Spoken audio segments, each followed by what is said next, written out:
Police जबरन खींच करके घसीटते हुए लेकर के जा रही है। ऐसा तो कभी अंग्रेजों के टाइम में देखा जाता था कि जो सरकार के खिलाफ मुंह खोलता था उसको या तो गोली से उड़ा दिया जाता था या जबरन जेल में। 4.5 साल से योगी सरकार को अमिताभ ठाकुर नहीं दिखाई दी, क्योंकि उस समय वो उन्हें ठाकुर दिखाई दे रहे थे। लेकिन जैसे ही अमिताभ ठाकुर ने ये कहा मैं योगी के सामने चुनाव लड़ूंगा, इतना कहते ही उनकी फाइल खोल दी गई। दोषी तो वो डीएसपी देवेंद्र सिंह भी थे जो पुलवामा हमले में दोषी पाए गए थे और जिन्होंने ये कहा भी था कि ये एक बड़ा खेल है, इसके अंदर बड़े बड़े खिलाड़ी हैं और उसमें तो 2 आतंकवादी भी साथ में पकड़े गए थे।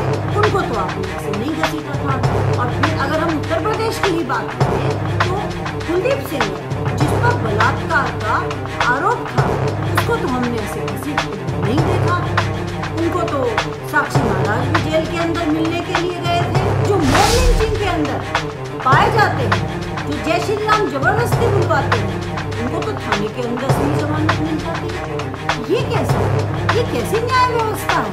हरियाणा में भाजपा की सरकार है, वहाँ पर लाठियां चलाई गई और वो भी जो मुख्यमंत्री है, जहाँ से मुख्यमंत्री आते हैं करनाल से, वहाँ पर ही ऐसी घटना हुई। यहाँ पर अन्नदाता जो पिछले 9 महीने से अपनी मांगों को लेकर के जगह जगह बॉर्डर पर बैठा हुआ है, उसके साथ अन्याय हुआ। उसकी बातें तो मानी नहीं जाती। उसको कभी अफगानिस्तानी, कभी पाकिस्तानी, ना जाने क्या क्या क्या क्या नामों से उसको सुशोभित किया। नमस्कार, मैं डॉक्टर शालिनी राकेश। ये क्या हो गया है मेरे भारत देश को? कल हमने टीवी चैनलों पर देखा कि पूर्व आईपीएस अमिताभ ठाकुर को पुलिस जबरन खींच करके घसीटते हुए लेकर के जा रही है। ऐसा तो कभी अंग्रेजों के टाइम में देखा जाता था कि जो सरकार के खिलाफ मुंह खोलता था उसको या तो गोली से उड़ा दिया जाता था या जबरन जेल में डाल दिया जाता था। 4.5 साल से योगी सरकार को अमिताभ ठाकुर नहीं दिखाई दिए, क्योंकि उस समय वो उन्हें ठाकुर दिखाई दे रहे थे। लेकिन जैसे ही अमिताभ ठाकुर ने ये कहा कि मैं योगी के सामने चुनाव लड़ूंगा, इतना कहते ही उनकी भी फाइल खोल दी गई और उनको जबरन घसीटते हुए पुलिस में लेकर के चले गए। अब सवाल यह उठता है कि हाँ, अगर हम यह मान लें कि आईपीएस अमिताभ ठाकुर जो हैं वो दोषी हैं, तो फिर दोषी तो वो डीएसपी देवेंद्र सिंह भी थे जो पुलवामा हमले में दोषी पाए गए थे और जिन्होंने ये कहा भी था कि ये एक बड़ा खेल है, इसके अंदर बड़े बड़े खिलाड़ी हैं और उसमें तो 2 आतंकवादी भी साथ में पकड़े गए थे। उनको तो आपने ऐसे नहीं घसीटा था। और फिर अगर हम उत्तर प्रदेश की ही बात करें तो कुलदीप सिंह जिस पर बलात्कार का आरोप था उसको तो हमने ऐसे घसीटते हुए नहीं देखा। उनको तो साक्षी महाराज भी जेल के अंदर मिलने के लिए गए थे। फिर इस पूर्व आईपीएस के साथ ऐसा व्यवहार क्यों किया गया? क्योंकि ये योगी के खिलाफ चुनाव लड़ने की बोल रहा था। सीधा सा कारण इसका हमारी समझ में तो ये आया है। और अगर हम बालिका गृह के अंदर जो दोषी पाए गए थे, जो बालिकाओं का भी देह व्यापार कर रहे थे, उनको भी इस तरह से नहीं घसीटा गया। उनको तो आराम से पुलिस लेकर के गई, जेल के अंदर हैं। और जो मॉब लिंचिंग के अंदर पाए जाते हैं, जो जय श्री राम जबरदस्ती बुलवाते हैं, उनको तो थाने के अंदर से ही जमानत मिल जाती है। ये कैसा है? ये कैसी न्याय व्यवस्था है? क्या न्याय भी अब शक्ल सूरत या कौन हमारे साथ है यह देख करके किया जाता है? ऐसा हो रहा है उत्तर प्रदेश के अंदर। वैसे तो ये कहते हैं कि हम हिंदू राष्ट्र बनाएंगे, हम हिंदू के लिए ही काम करते हैं, लेकिन अभी मुख्यमंत्री आवास जो यूपी में लखनऊ में जो शिक्षक धरना दे रहे थे, शांतिपूर्वक धरना दे रहे थे, वो ओबीसी और SC/ST समाज से थे, उन पर भी लाठियां बरसाई गई। क्यों? उन पर क्यों लाठियां बरसाई गई? क्यों? वो कुछ मांग रहे थे, इसलिए उन पर लाठियां बरसा दी गई। हरियाणा में भाजपा की सरकार है, वहां पर लाठियां चलाई गई, और वो भी जो मुख्यमंत्री है, जहां से मुख्यमंत्री आते हैं करनाल से, वहां पर ही ऐसी घटना हुई। यहाँ पर अन्नदाता जो पिछले 9 महीने से अपनी मांगों को लेकर के जगह जगह बॉर्डर पर बैठा हुआ है, उसके साथ अन्याय हो रहा है। उसकी बातें तो मानी नहीं जा रही हैं, उसको कभी अफगानिस्तानी, कभी पाकिस्तानी, ना जाने क्या क्या क्या क्या नामों से उसको सुशोभित किया जा रहा है। और अगर अब उस पर लाठियां बरसाई जा रही हैं तो ये सरकार तो निर्दयी है ही, लेकिन इसके साथ साथ कभी हमारी भी है, क्योंकि धर्म के नशे में चूर होकर के हम लोगों ने वोट दिया था, और जब धर्म का नशा चढ़ कर के बोलता है तो सारे नशे उसके सामने छोटे रह जाते हैं। और धर्म का जो नशा होता है ना, वो दिनों दिन बढ़ता है, वो अफीम के नशे से भी ज़्यादा ताकतवर होता है, दिन प्रतिदिन वो बढ़ता चला जाता है। और करिए, हिंदू हिंदू हिंदू हिंदू करते रहिए, लाठियां खाते रहिए, अब आपकी सुनने वाला कोई भी नहीं है। कहने को तो यह सरकार यह कहती है कि किसानों की आय हम दोगुनी कर देंगे, लेकिन दोगुना इन्होंने क्या किया? डीजल और पेट्रोल। दोगुना इन्होंने क्या किया? लाठियां। जहां आप देखेंगे ये प्रशासन के हाथ से लोगों को पिटवाते रहते हैं, उन पर लाठियां बरसवाते रहते हैं।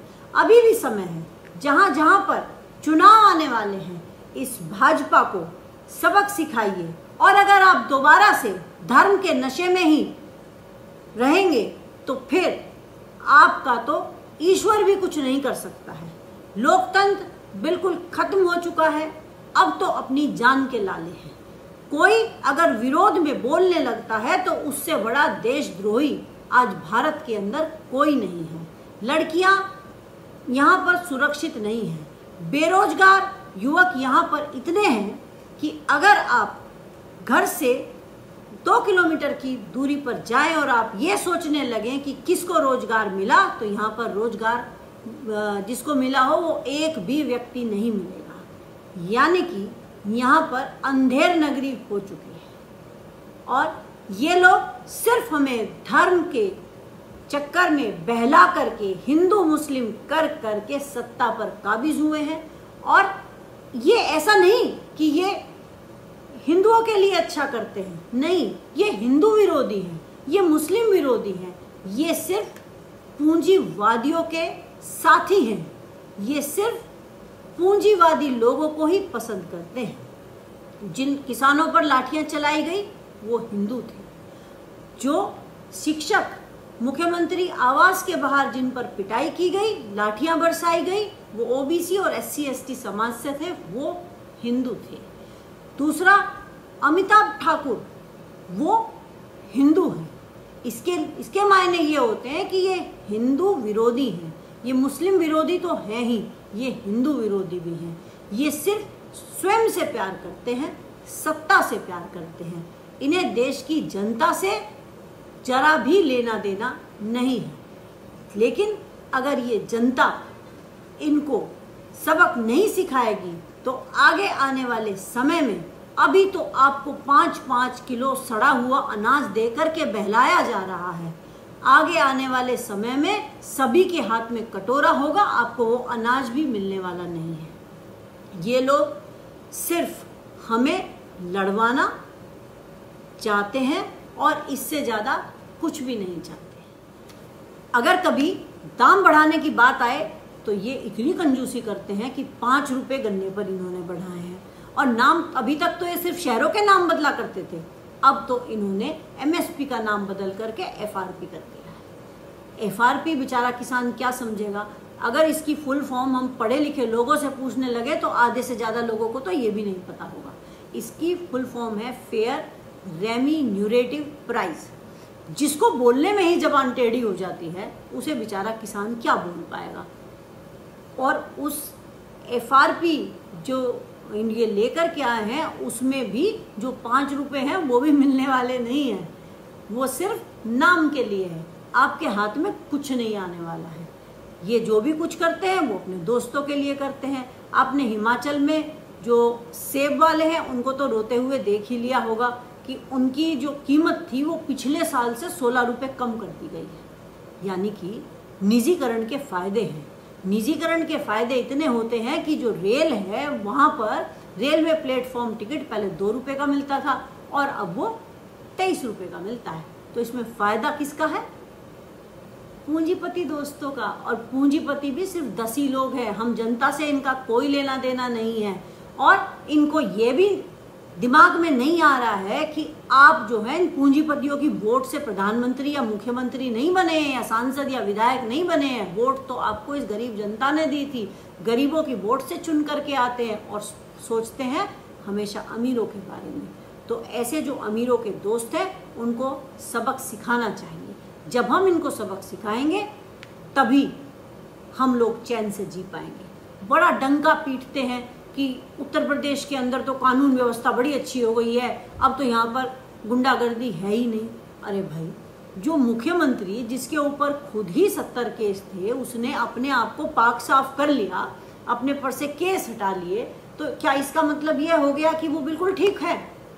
वो जो गुंडे घूमते थे उनके ऊपर से जितने केस हैं वो सारे हटा दिए गए हैं। अब वो शरीफ आदमी बन करके घूम रहे हैं। अगर ऐसा ना होता तो क्या ट्रेनें लूटती? क्या महिलाओं की इज्जत लूटती? क्या लखीमपुर खीरी के अंदर एक जो लेडी है उसकी साड़ी खींच ली जाती? नहीं। क्या हाथरस के अंदर दलित बेटी के साथ इस तरह का अन्याय होता जैसा हुआ? ये लोग किसी के नहीं हैं, ये सिर्फ अपने हैं। ये सिर्फ जनता को लूटने के लिए आए हैं। भ्रष्टाचारी जनता पार्टी है। भारतीय जनता पार्टी लुटेरी हो चुकी है, जनता को लूट लूट करके खा रही है। इससे छुटकारा चाहते हो तो आगे आने वाले जो 5 राज्यों में चुनाव आ रहे हैं उनके अंदर इस भाजपा का सुपड़ा साफ कर दो, तभी तो ये पता चलेगा कि इन्होंने किसान की नहीं सुनी, इन्होंने बेरोजगार की नहीं सुनी, इन्होंने महिलाओं की नहीं सुनी। इसीलिए इनको जनता ने सत्ता से बेदखल कर दिया है। जय। इस खबर को अभी लाइक करें, शेयर करें, अभी चैनल को सब्सक्राइब करें और घंटी जरूर दबाएं।